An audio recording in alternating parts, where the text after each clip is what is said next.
Tugas mata kuliah Biostatistik oleh kelompok 2.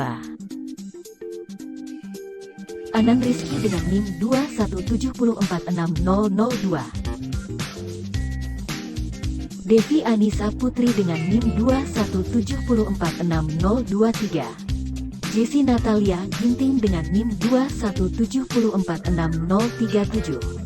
Linawati Togatorop dengan NIM 217460021.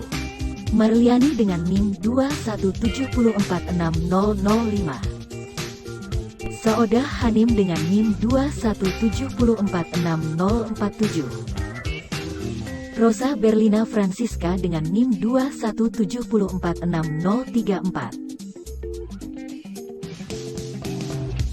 Dengan dosen pengampu Dr. Siti Zahara Nasution SKPMNS.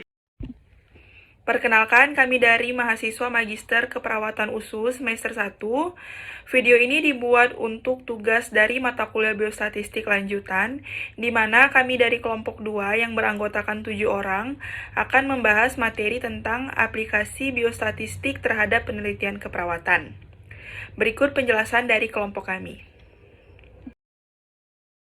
Sesuai dengan judul yang kita sebutkan di atas tadi, yaitu aplikasi biostatistik terhadap penelitian keperawatan. Adapun pengertian biostatistik itu adalah biostatistik kesehatan adalah sekumpulan konsep atau metode yang digunakan untuk mengumpulkan dan menginterpretasikan data tentang bidang kesehatan dan mengambil kesimpulan dalam situasi di mana ada ketidakpastian variasi. Kemudian, statistik itu sendiri berguna dan dipakai untuk mengatasi masalah-masalah kesehatan, baik dalam rencana, aplikasi, evaluasi, maupun monitoring. Statistik kenapa menjadi penting? Karena setiap pencatatan permasalahan kesehatan diperlukan untuk melakukan perbaikan. Kemudian, statistik kesehatan itu sendiri memiliki fungsi, diantaranya 1.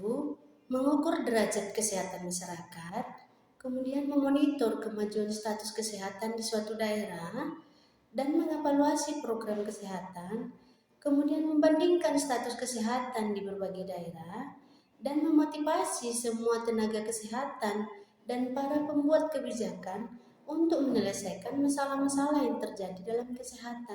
Dan yang terakhir yaitu menentukan prioritas masalah kesehatan.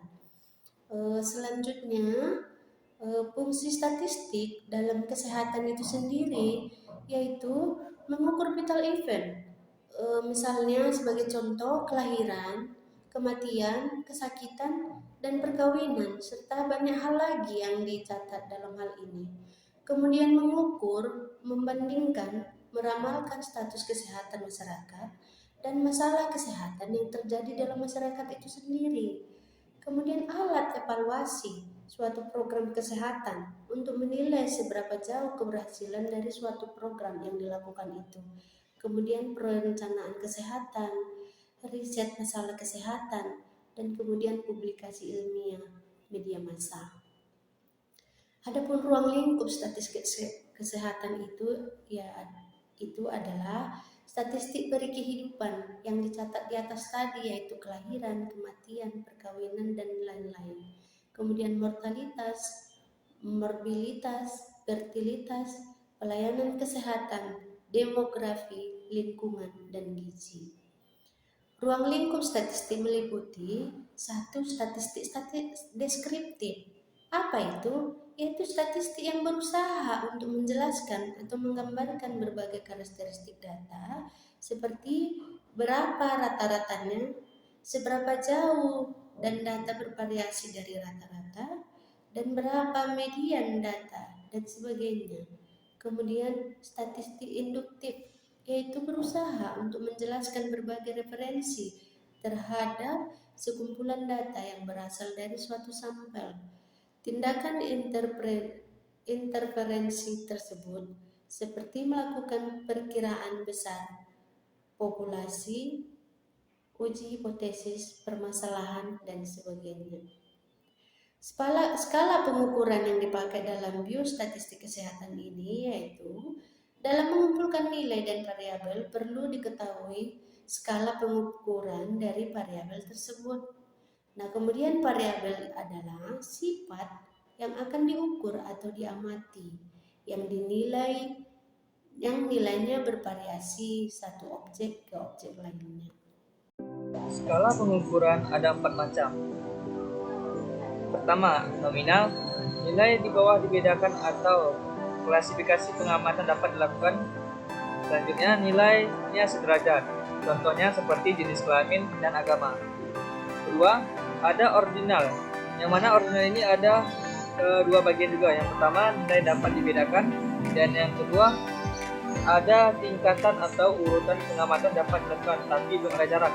Contohnya seperti pendidikan SMP, SMA, SMU, status ekonomi, baik, sedang, atau kurang. Yang ketiga adalah interval.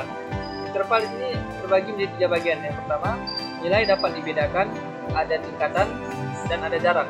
Contohnya seperti suhu atau temperatur 20 derajat Celcius dan 40 derajat Celcius. Panas 40 derajat Celcius bukan berarti 2 kali panas 20 derajat Celcius. Yang keempat yaitu ada rasio. Yang rasio ini ada 3 bagian. Yang pertama, nilai dapat dibedakan. Kedua, ada tingkatan. Yang ketiga, ada jarak, sudah ada kelipatan. Contohnya seperti berat badan, berat 60 kg adalah 2 kali berat dari 30 kg. Selanjutnya yaitu tahap-tahap kegiatan statistik. Yang pertama, ada pengumpulan data atau collecting the data. A. Pengumpulan data seluruh populasi atau disebut metode sensus atau metode penelitian populasi. B. Pengumpulan sampel atau sebagian data yang mewakili populasi atau metode sampel. 2. Penyusunan data atau organizing the data. A. Editing atau deteksi kemungkinan kesalahan, ketidakkonsistenan atau ketidaktepatan data yang telah dikumpulkan. B. Klasifikasi atau pengelompokan data sesuai sifat-sifat yang dimiliki. C. Tabulasi atau menyusun data ke dalam baris dan kolom. Ketiga, penyajian data atau presenting the data. Agar mudah dibaca dan dilihat secara visual, maka data dibuat dalam bentuk tabel, grafik, dan diagram. 4. Analisis data atau analyzing the data. Data yang disusun dianalisis dengan metode statistik, rata-rata, variasi, korelasi, atau regresi untuk memperoleh gambaran keseluruhan. 5. Interpretasi data atau interpreting the data. Data disimpulkan untuk memperoleh data yang benar. Nah, itu tadi penjelasan tentang aplikasi biostatistik terhadap penelitian keperawatan dari kelompok kami. Dari kelompok 2, lebih dan kurang kami mohon maaf. Terima kasih.